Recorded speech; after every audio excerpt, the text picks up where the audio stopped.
Assalamualaikum warahmatullahi wabarakatuh. Selamat pagi anak-anak. Sebelum kita memulai pelajaran, marilah kita berdoa dari rumah masing-masing. Nah, setelah PTS memasuki bab yang keempat, yakni bulan Ramadan yang indah. Artinya apa? Artinya kita akan membahas tentang puasa dan sesuatu yang berada di dalam Ramadan. Puasa merupakan rukun Islam yang ketiga. Diingat ya, puasa diambil dari kata asyam atau as-shaum yang artinya menahan diri. Puasa secara istilah adalah menahan diri dari perkara yang membatalkan puasa, mulai terbitnya fajar sampai terbenamnya matahari. Puasa dibagi menjadi dua, puasa wajib, yaitu puasa yang harus dilaksanakan oleh umat muslim yang mukallaf. Apa itu mukallaf? Yaitu orang yang sudah dikenai hukum wajib. Jika tidak dilaksanakan, maka terhitung dosa besar, seperti puasa Ramadan. Yang kedua, puasa sunnah, yaitu puasa yang dianjurkan untuk dilaksanakan. Contohnya, puasa Senin Kemis, puasa Arafah, puasa Tarwiyah, puasa Daud, dan lain-lainnya yang hukumnya sunnah. Selanjutnya, syarat sah puasa. Jadi persyaratan untuk puasa itu bisa dikatakan sah. Ini syaratnya ada 4. Yang pertama, beragama Islam. Nah, jika ada seseorang yang tidak beragama Islam, kemudian dia melaksanakan puasa, maka puasanya tidak sah. Karena apa? Karena tidak memenuhi syarat, yaitu beragama Islam. Gitu. Yang kedua, syarat yang kedua, yaitu mumayyiz. Apa itu mumayyiz? Yakni bisa membedakan hal baik dan buruk. Nah, kalian anak-anak kelas 5 ini sudah dikatakan mumayyiz ya, sebab ketika kalian ditanya pencuri itu baik atau buruk, maka kalian pasti menjawab buruk. Nah, oleh karena itu kalian sudah mumayyiz. Nah, kalian ketika berpuasa hukumnya sah. Kenapa kok sah? Karena kalian sudah mumayyiz. Nomor 3, suci dari haid dan nifas bagi perempuan. Yang keempat, dilaksanakan pada waktu yang diperbolehkan puasa. Ada waktu-waktu tertentu yang jika berpuasa hukumnya tidak boleh. Contohnya ketika sholat Idul Fitri. Pada saat Idul Fitri, ya, di hari itu dilarang untuk berpuasa. Gitu. Maka ketika berpuasa pas hari Idul Fitri, maka hukum puasanya tidak sah. Nah, syarat wajib puasa yang tadi syarat sah puasa, sekarang syarat wajib puasa. Syarat wajib puasa ada 3, itu 3 ya, bukan 4. Salah nulis, mohon maaf. Syarat wajib puasa ada 4. Yang pertama, berakal. Nah, jika kalian sudah punya akal untuk berpikir, maka kalian sudah dikenai hukum wajib puasa jika memasuki bulan Ramadan. Pak, adakah orang yang tidak punya akal? Ada. Contohnya orang gila. Orang gila itu termasuk orang yang tidak punya akal. Oleh karena itu ketika pada bulan Ramadan orang gila tidak wajib berpuasa. Karena apa? Karena tidak dianggap berakal, sedangkan berakal termasuk syarat wajibnya puasa. Yang kedua, balik. Balik ini kalau laki-laki, orang dikatakan balik kalau laki-laki itu ketika pernah bermimpi basah. Kalau perempuan dikatakan balik jika sudah haid. Nah, kalian kalau sudah balik, memenuhi syaratnya balik, baik laki-laki atau perempuan tadi, maka hukumnya sudah wajib puasa. Begitu. Yang nomor 3, mampu untuk berpuasa.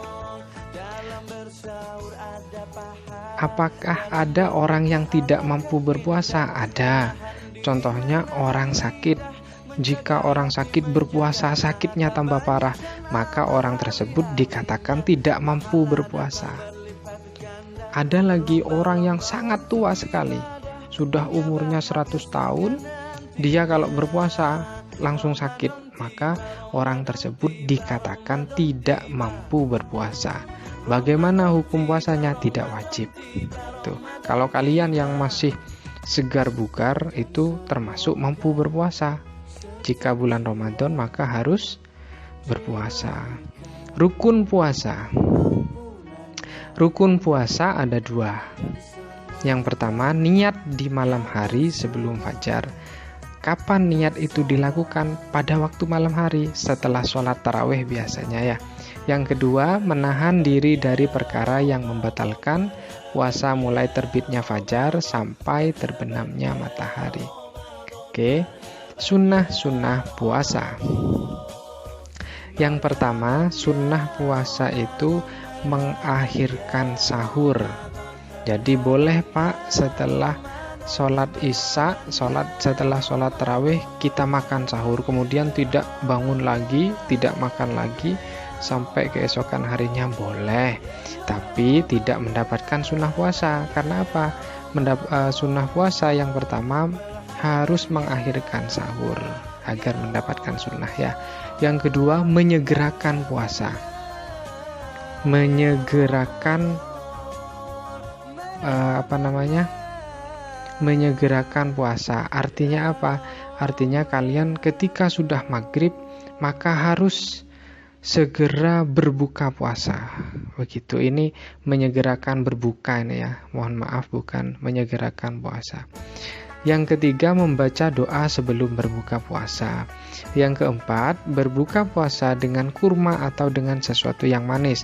Boleh teh manis atau yang lainnya, tapi yang lebih utama itu adalah kurma. Yang kelima, memperbanyak sedekah. Yang keenam, memperbanyak membaca Al-Quran. Yang ketujuh, memperbanyak ibadah di bulan puasa ya. Makanya di Indonesia khususnya, jika bulan puasa maka banyak orang yang tadarus Quran. Karena apa? Karena termasuk sunnah puasa. Oke. Nah, selanjutnya perkara yang membatalkan puasa. Nah, perkara yang membatalkan puasa, yang pertama, makan dan minum dengan sengaja. Jika ada seseorang yang pas dalam keadaan berpuasa, dia lupa, tanpa sengaja dia makan. Ketika ingat, maka dia harus berhenti agar puasanya tetap sah. Bagaimana hukumnya? Hukumnya tetap sah. Karena apa? Karena dia lupa, tidak disengaja untuk makan. Yang kedua, muntah yang disengaja. Contohnya, ketika kalian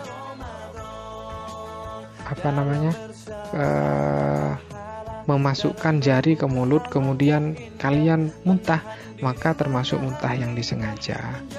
Jika kalian naik mobil semisal dalam keadaan berpuasa, kemudian kalian muntahnya disengaja atau tidak? Tidak disengaja ya. Karena apa? Karena kalian naik mobil, bukan naik mobil kemudian terus pengen muntah, enggak. Maka muntahnya termasuk tidak disengaja. Yang ketiga, hilang akal atau gila. Nah, pas tengah-tengah puasa kalian gila 1 jam semisal, maka hukumnya sudah batal puasanya. Yang keempat, keluar darah haid dan nifas pada perempuan. Jadi perempuan pas tengah-tengah puasa mereka keluar darah haid, maka batal puasanya. Yang kelima, murtad atau keluar dari Islam. Yang keenam, berniat membatalkan puasa. Tugas hari ini. Oke. 1. Hafalkan niat puasa, syarat wajib puasa, syarat sah puasa, dan perkara yang dapat membatalkan puasa. Kemudian kirim ke link yang sudah disediakan. Sudah dulu ya anak-anak, sampai jumpa minggu depan. Jangan lupa berdoa dari rumah masing-masing. Assalamualaikum warahmatullahi wabarakatuh.